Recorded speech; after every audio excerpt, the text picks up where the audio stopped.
جو اب تک پورے جوش و جذبے کے ساتھ لڑتے رہے جنگ کے موڈ میں نہیں ہیں، اس لیے وقتی طور پر پسپائی اختیار کر کے لاہور کی طرف روانہ ہو جائیں۔ لیکن غوری نے اپنے مشیر کا مشورہ نہیں مانا۔ اس نے ہمت و جرأت کا مظاہرہ کرتے ہوئے کل میں باقی ماندہ سپاہیوں کی رفاقت میں دشمن پر حملہ کر دیا۔ اس مارکے میں شہاب الدین نے جاں بازی کا زبردست مظاہرہ کیا۔ شہاب الدین دشمن پر تابڑ توڑ حملے کر رہا تھا کہ راجہ دلی کھانڈے راؤ کی نظر اس پر جا پڑی۔ چنانچہ اس نے اپنا ہاتھی شہاب الدین کی طرف بڑھایا، لیکن اللہ کا شیر بھی غافل نہ تھا، اپنا نیزہ سنبھال کر اس کی طرف متوجہ ہوا۔ ہاتھی کے قریب پہنچ کر اس نے پوری قوت سے نیزہ ہاتھی کے منہ میں گھونپ دیا۔ اس ضرب کاری سے ہاتھی لڑکھڑانے لگا تو اس پر بیٹھے کھانڈے راؤ نے شہاب الدین کے بازو پر تلوار کا ایسا وار کیا کہ شہاب الدین زخم کی تاب نہ لا کر نیم بے ہوشی کی حالت میں گھوڑے سے گر گیا۔ لیکن قریب لڑتے خلیجی سپاہی نے بڑی پھرتی سے بادشاہ کو سنبھالا اور اپنے گھوڑے پر ڈال کر میدان سے باہر محفوظ جگہ لے آیا۔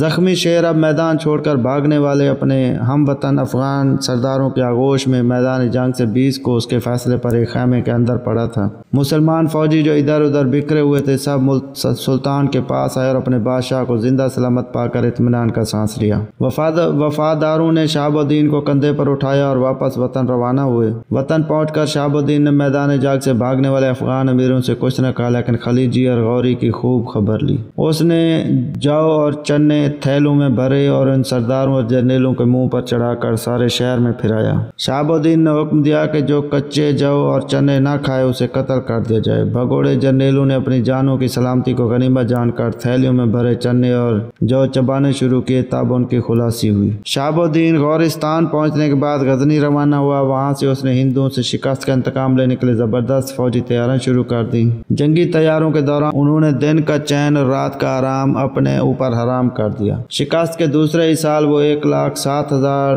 ترکی، خلیجی اور افغان سرداروں اور سپاہیوں کا ایک زبردست لشکر لے کر ہندوستان کی طرف روانہ ہوا۔ چونکہ اپنے سرداروں سے سلطان کا دل صاف نہ تھا، اس لیے اس بار ہندوستان پر حملے کے بارے میں کسی سے کوئی مشورہ نہ کیا۔ جب عظیم الشان لشکر پشاور کے قریب پہنچا تو ایک بوڑھے امیر نے، جسے بادشاہ کی خدمت میں اثر و رسوخ حاصل تھا، یہ درخواست کی کہ اب تک آپ کے جانثاروں کو یہ علم نہیں ہو سکا کہ جہاں پناہ کا ارادہ کیا ہے اور کس دشمن کی تباہی اور بربادی کے لیے اتنے عظیم الشان لشکر کے ساتھ ایک سفر کی زحمت گوارا فرمائی ہے۔ شہاب الدین نے جواب دیا کہ کیا تمہیں معلوم نہیں ہے کہ جس دن سے میں نے ہندوستان سے شکست کھائی ہے اس دن سے میں نے اپنی بیوی کا منہ نہیں دیکھا، نہ لباس بدلا ہے، نہ ہی پلنگ پر سویا ہوں، نہ ہی تاج پہنا ہے اور نہ ہی تخت پر بیٹھا۔ سارا سال میں نے کافر ہندو سے شکست کے غم و غصے میں گزارا۔ جن خلیجی اور غوری امیروں نے میری خدمات و احسانات کو نظر انداز کر کے مجھے بے یار و مددگار میدان جنگ میں چھوڑ دیا تھا، میں نے ان سے سلام دعا تک گوارا نہیں کی۔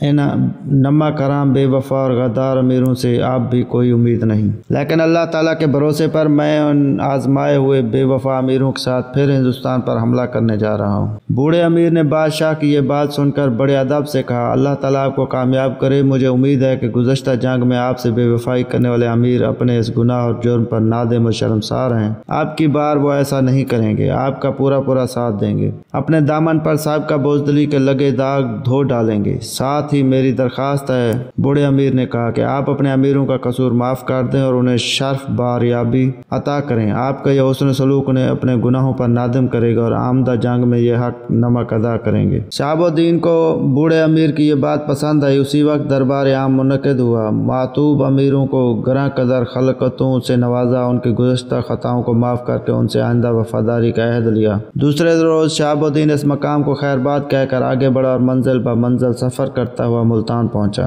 یہاں شہاب الدین نے ان امیروں کے مرتبوں میں اضافہ کیا جنہوں نے ان کی عدم موجودگی میں خیر خواہی اور نمک حلالی کا دامن نہ چھوڑا تھا اور اس ہنگامہ خیز زمانے میں لاہور کے مسلمان سالاروں کی مدد کرتے رہے تھے تاکہ وہ گرد و پیش کے راجاؤں کے ساتھ بڑے سخت مقابلہ میں سلطان کا ساتھ دے سکیں۔ شاہی لشکر جب لاہور پہنچا تو شہاب الدین نے اپنے ایک معتمد خاص امیر جس کا نام رکن الدین حمزہ تھا کو اجمیر روانہ کیا اور اس کے توسط سے